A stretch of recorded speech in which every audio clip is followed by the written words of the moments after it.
Welcome back, everybody, to March to the Madness. With me again this week is Kevin Gath and Mr. Dave. Guys, what an amazing first round of 64. I think this was our best round ever, almost $25,000 raised for the SE Foundation to go towards scholarships and our mission of helping our undergraduate SAE members. Any big thoughts? How you feeling? Definitely a massive set of matchups that we had within that first round of 64. And like you said, Juan, massive amounts of giving that we've not seen so far in that early of a round within March to the Madness. So very excited. You know, we talked about how there were going to be a lot of great matchups, and I think that really came through for what we were expecting. I mean, first thoughts, I'll go ahead and dive right in just into some of these reviews. Oklahoma State and Oklahoma, tremendous matchup. Again, we talked last week about Jim Skaggs' chapter going up against Oklahoma, and it really came down to the wire. Total was $1,000 for Oklahoma State to Oklahoma's $1,800, which sounds a little bit more of a buffer than what I think it really was, right? I mean, that really boils down to down to the wire for what we've come to expect from both of those. So heartbreaker for Oklahoma State, but Oklahoma moves forward with $1,800 into the next round. Dave, how about you? Anyone stand out from that set of matchups for you? Yeah, I think Arizona State, Cal State Fullerton was one for the books. Number 3 seed Arizona State getting knocked off early to Cal State Fullerton, who this might be their first or even second time in the March to Madness tournament. So pretty exciting there. Cal State beat Arizona State by $4, $355 to $351. So a heartbreaker for Arizona State to not get across that finish line. But yeah, that was an exciting matchup to get after. Juan, what do you got? You know I love the little guy. All right. Western Kentucky coming up, beating East Tennessee State, but East Tennessee coming in clutch at the very end, getting just enough donations to make it into the wild card. So they're going to be moving on to the next round. So proud of both teams there. Yeah, definitely. Moving over to Cockrell, we have Indiana versus Eastern Illinois. I just want to touch on this really quick because Indiana really didn't have to raise much money. Everyone else we've talked about so far, like Oklahoma was the number 1 team raising money. They raised $1,800. Indiana kind of sat idly by while Eastern Illinois didn't really do much. Eastern put up $8 and Indiana only put up $625 to move on to the next round. So they got some cash in their pockets for round of 32, and it'll be interesting to see what they do with that.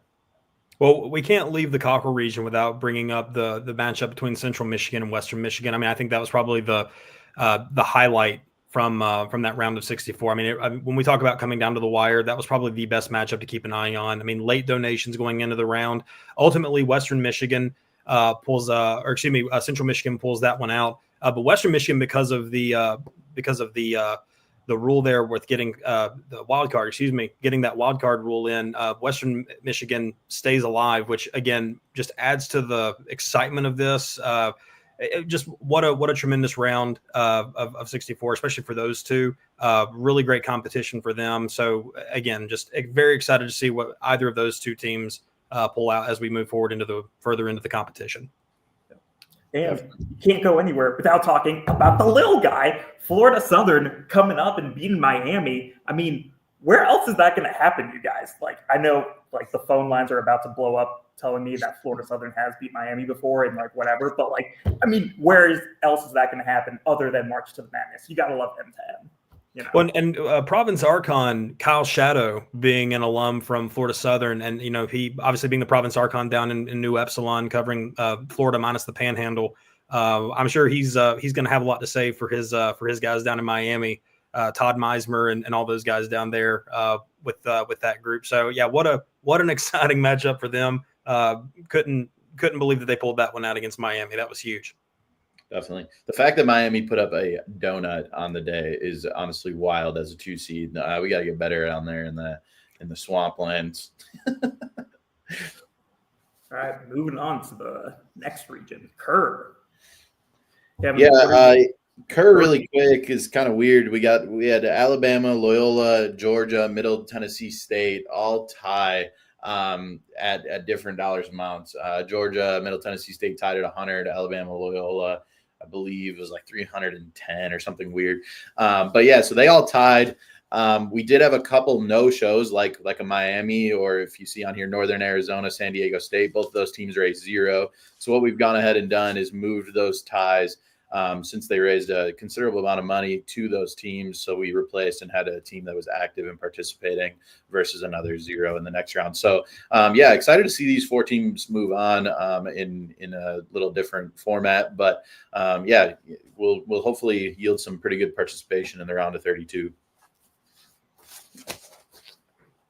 And then Dave, I know you personally have the attachment here with Indiana State and Bucknell. What stands out to you about that matchup?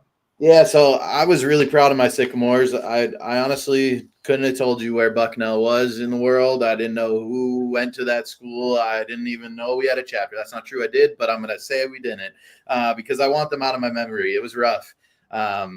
Indiana State raised the most money we have ever raised in March of the Madness in, I think, our 5th year of doing this. So we were pretty proud. And then Bucknell came and rained on our parade, raised $70 more, being the 3rd overall fundraising team.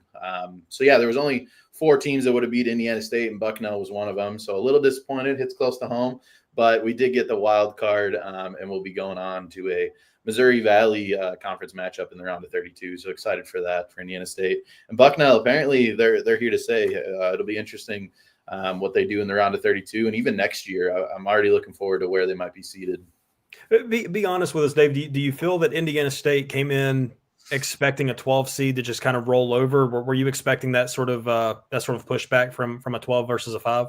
No, I truly don't know that Bucknell had even donated in the last March of the Madnesses. I was like, this is going to be smooth sailing, but they surprised me. Hats off to them. I was really excited that we had the 5 seed, our highest seed ever.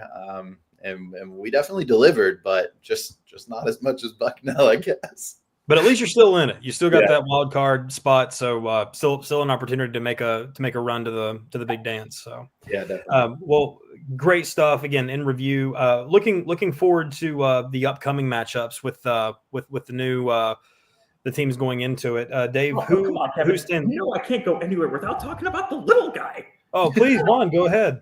Mount Union, I mean, they're not even a little guy anymore. You got to admit, 3 seed. They went almost all the way last year. I got to give them up to the Mount Union, whatever they are. Eagle or not Eagle, Juan? I assume not Eagle, but with my luck, I know that that's wrong. So big shout out to Mount Union, especially for those future rounds. But come on, Kevin, let's go to the future rounds. Like you said, looking onward, where are we going? So, Dave, talk to us a little bit about this first matchup that we want to cover with Western Kentucky versus Idaho. What do you think about that one? Yeah, I don't really know. Western Kentucky was big. They kind of showed up really big in the first round out of nowhere as a 10 seed. Idaho has historically done super well. So it should be interesting to see what happens. I don't know which way I lean.